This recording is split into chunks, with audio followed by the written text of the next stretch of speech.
Vinheta mostra a palavra maio com tech escrito sobre a vogal O. Ao redor formam-se círculos simbolizando ondas de transmissão. Olá, bem-vindos ao segundo episódio do nosso podcast especial sobre o Maio Tecnológico. Eu sou Letícia Leite, sou uma mulher adulta, branca, do cabelo ruivo, olhos castanhos, estou usando uma blusa preta e uma jaqueta jeans. E hoje estamos aqui com os convidados Patrick Alverga e Graciele Coutinho. Sou Patrick, sou homem adulto, cabelo claro, olho claro, pele branca. Estou aqui com a camisa cinza, estou à disposição. Olá, sou Graciele, sou uma mulher adulta, cabelos escuros, parda, olhos castanhos, uso óculos e estou com macacão preto. Feitas as apresentações, vocês dois trabalham na CETIC, né? Que é a nossa Secretaria de Tecnologia, Informação e Comunicações. Qual é o papel de vocês dentro da CETIC? Se puderem se apresentar um pouco. Tá, a CETIC ela tem 3 departamentos, né? Ela é composta pelo DPS, que é o Departamento de Projetos e Sistemas, o DPJE, que é o departamento específico do PJE, que é o principal sistema e serviço, né, que o PJE, que o Tribunal disponibiliza para a população, e o DIS, que é o Departamento de Infraestrutura. A equipe é bem grande, como você falou, é bem diversificada, são diversas áreas, né, com funções diferentes. A área de inteligência artificial, que é a área que eu coordeno, a divisão de inteligência artificial, faz parte do DPS, está lá dentro da área de projetos e sistemas, e Grace faz parte da divisão do PJE, né? Então, do departamento PJE. Isso. Eu trabalho como analista de sistemas lá no DPJE. Atuo na liderança técnica da equipe de analistas de sistemas, que atuam diretamente com desenvolvimento, manutenção, sustentação do PJE aqui no TJRN. A gente está aqui hoje para falar um pouco sobre um dos temas que guia o Maio Tecnológico esse ano, que seria a inteligência artificial. Para explicar um pouco, para contextualizar, o que é a inteligência artificial? Porque a gente escuta tanto falar de chat GPT, de não sei o quê, enfim, várias ferramentas de inteligência artificial hoje que as pessoas têm tão fácil, que parece que foi de repente que surgiu, né? O que agora, né? O que é a inteligência artificial?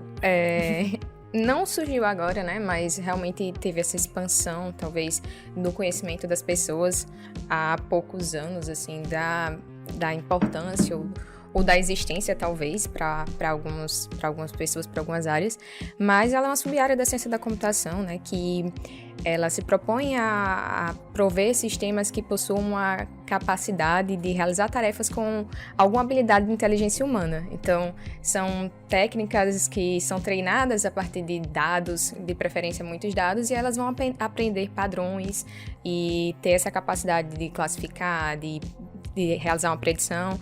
Então, ela realmente tem, por essa característica de ser treinada com dados e conseguir realizar essas atividades, ela consegue ser aplicada para diversas áreas, né? Então, a gente tem trabalhos desde a área médica, reconhecimento de imagens, então, e também para o judiciário. Então, ela consegue ser aplicada para diversas áreas e conseguir trazer benefícios para as pessoas, né? Auxiliar as pessoas em suas atividades. Então, ela seria uma réplica da nossa capacidade de fazer repetições, pelo que eu entendi? Seria atividades repetitivas? A tecnologia em geral, ela vem tentando emular operações ou coisas que a gente faz no dia a dia, né? Tanto que ao longo da história a gente vem sendo, entre aspas, substituído por algumas máquinas em algumas atividades que são repetitivas, né? Então, o que aconteceu recentemente, né? A IA não é um conceito novo, como o Graça falou, ela vem lá dos anos 50, matematicamente ela já existe há muito tempo, mas ela só computacionalmente é possível de um tempo para cá, quando alguns computadores mais potentes, quando o volume de dados digitalizados também se tornou mais disponível. Então você consegue gerar hoje aplicações que conseguem emular uma série de outras situações. Recentemente, né, acho que 2017, que foi quando deu o boom aí dessas LLMs e da IA generativa, ela passou... LLM são linguagens é um conceito lá da IA generativa, mas assim, eu posso até explicar rapidamente o que é, porque é um modelo de entendimento de textos, vamos dizer. É como a IA generativa, o chat GPT e todas essas que as ferramentas são mais comuns, o Gemini, entendem como conversa com ele em português, ele processa e nos devolve uma resposta na nossa língua, né? Eles passaram a atuar num escopo diferente do que antigamente a gente via, que era mais essas situações repetitivas, uma atuação em uma atividade que você via que uma máquina poderia fazer melhor. Eles agora conseguem criar texto, criar imagens, praticamente interagir com você. Então mudou um pouco a perspectiva, mas ainda assim está longe de ser algo que vai substituir uma pessoa em definitivo, uma outra atividade específica que vai ser mais atingida por isso. E muitas vezes, pelo menos na minha visão, a gente vai usar a IA como uma expansão do nosso conhecimento e não como algo que vai tirar a gente e substituir em definitivo. Você falou agora dessas inteligências artificiais generativas que, por causa do volume de dados da internet, elas conseguem emular o jeito de alguém falar, eu poderia dizer isso? Replicar o jeito que alguém está falando? Elas podem emular o que a pessoa fala. Você tem a questão do deepfake, né? Que você consegue, inclusive, criar um vídeo, colocar um contexto lá que a pessoa nem falou, mas ela tem condições de gerar textos, de gerar insights, de fazer análises de dados que uma pessoa faria. É óbvio que, por ser uma IA que foi treinada com dados que estão na internet, sem muito controle, como o Graça estava falando, o processo de treinamento de dados ele é o mais importante de qualquer IA. Então, se você treinou com dados bem controlados, bem organizados, você tem um tipo de resposta. Quando você treina com dados, como é o caso dessas ferramentas que pegam informações aleatórias e eles podem replicar alguns preconceitos, distorções, então ela pode gerar informações que não são muito precisas. A IA generativa ela não pode ser usada, por exemplo, numa atividade muito crítica. Ela vai auxiliar você numa atividade de elaboração de conhecimento, de criação de documentos, de texto, mas não como a resposta definitiva. Precisa que um ser humano valide aquilo. Querendo ou não, a criatividade ainda é muito humana, né? Eles só conseguem fazer aquilo que é muito objetivo. Muito objetivo. Mas você estava falando sobre pegar dados num ambiente controlado, então eu vou puxar um pouco aqui para o judiciário. A gente tem muitos dados aqui no judiciário, né? Tem um volume muito grande de processos. Até o nosso tribunal, que é considerado pequeno porte, tem um número grande. Como é que a gente usa essa inteligência artificial aqui dentro do judiciário? Bom, vou falar por causa dos trabalhos que a gente faz na divisão. Embora nossa principal fonte, o principal foco de desenvolvimento de soluções de IA seja o PJE, né, que há uma aproximação muito grande, porque o objetivo é que essas soluções que a gente desenvolva de IA elas trabalham em conjunto com o PJE, que é o principal, além da principal fonte de informação, né, de todos os processos, ela é a principal atividade que o judiciário oferece, né, do ponto de vista digital para a população. Que são os processos. Isso, mas a gente tem um volume muito grande também na área administrativa, então existem possibilidades da gente fazer uso desses dados, seja para apoiar algum processo na área administrativa, seja com as atividades da área judicial. Existem dois aspectos diferentes. Um é o uso de ferramentas de IA que podem auxiliar em algum processo específico, como uma classificação, como um entendimento de uma determinada parte do processo lá dentro do PJE e dar um direcionamento, etiquetar e dizer, olha, esse processo diz respeito a isso ou diz respeito àquilo, para facilitar esse entendimento e fazer de um grande volume, por exemplo, uma triagem de muitos processos e facilitar. Outro é o uso de IA generativa, que a gente ainda não faz uso, a gente está em processo de contratação de que seria para ter uma ferramenta que possa dar algum outro tipo de apoio em construção de documentos, em algum processo de análise ou de criação de material específico. Mas eu acho importante dizer, né, só para esclarecer, só em caso de dúvida, a IA ainda não chegou nesse ponto de julgar processo, né? Isso daí é restrito a seres humanos, no caso juízes, completamente. É só um acessório. Isso. A gente não coloca ainda em atividade crítica, né? E não para fazer esse tipo de... Inclusive, existem resoluções... Eu acho que em algum lugar do mundo... que nem permitem que a gente faça isso. Em algum lugar do mundo isso é feito?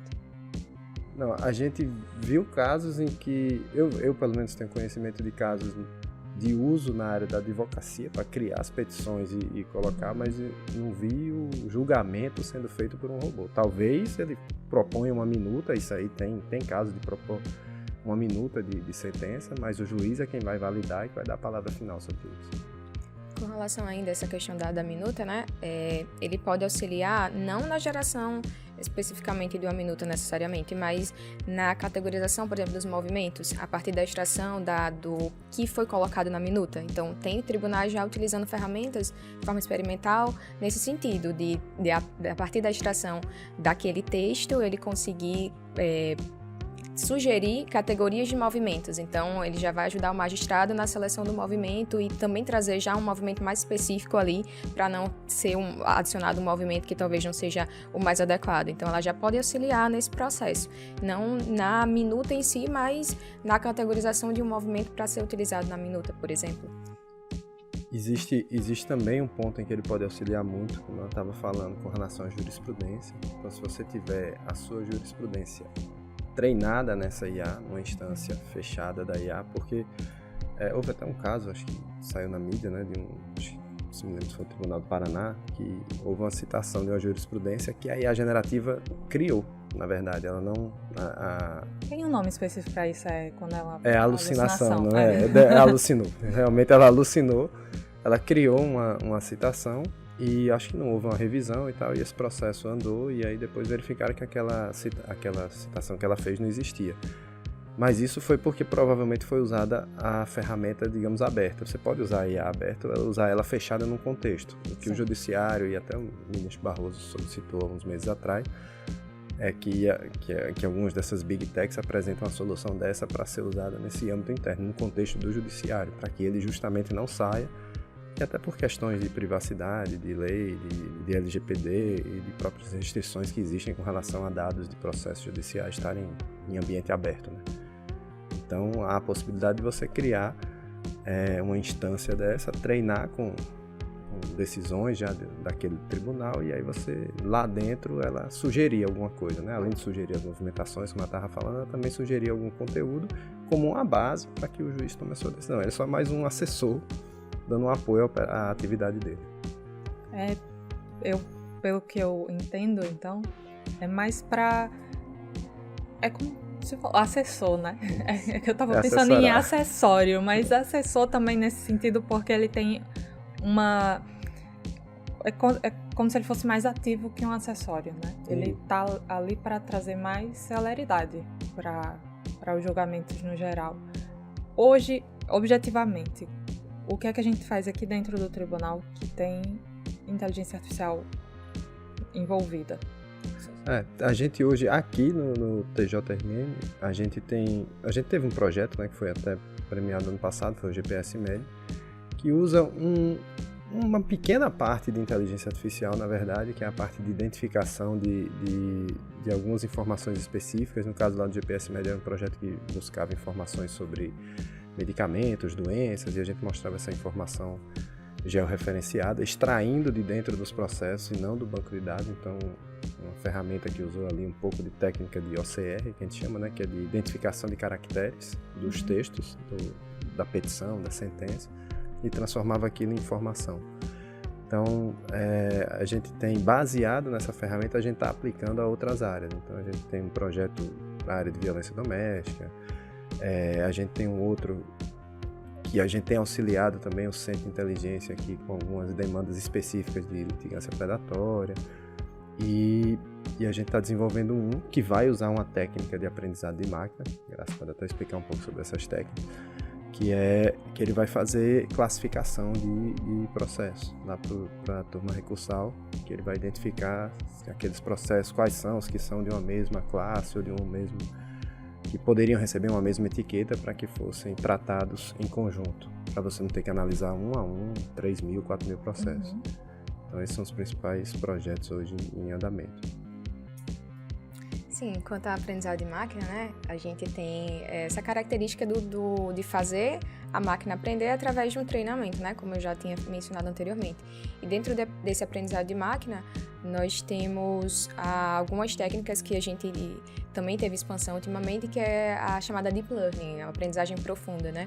E, inclusive, eu trabalhei no doutorado com técnicas de Deep Learning para fazer classificações voltada à área da bioinformática, classificações de variantes do SARS-CoV-2, por exemplo, classificações também de vírus em níveis de taxonomia. Então, técnicas que são aplicadas tanto para a classificação ali da área da bioinformática podem também ser inseridas nesse contexto da área judiciária, né?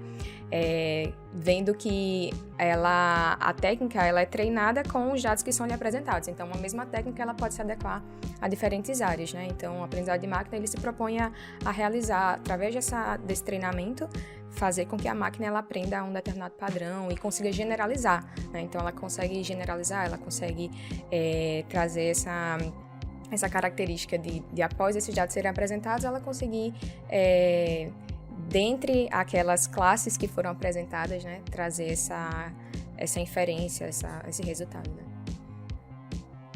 É realmente assim um trabalho muito interessante e principalmente ver como uma área tão antiga, né, que é o jurídico, o judiciário, ela consegue ainda incorporar a tecnologia e como a tecnologia que é uma nova, sim, em termos de história é nova, né? A gente sabe que vem de muito tempo, mas como ela conseguiu também facilitar esse trabalho que, enfim, a gente viu, antes o processo era feito todo à mão, né?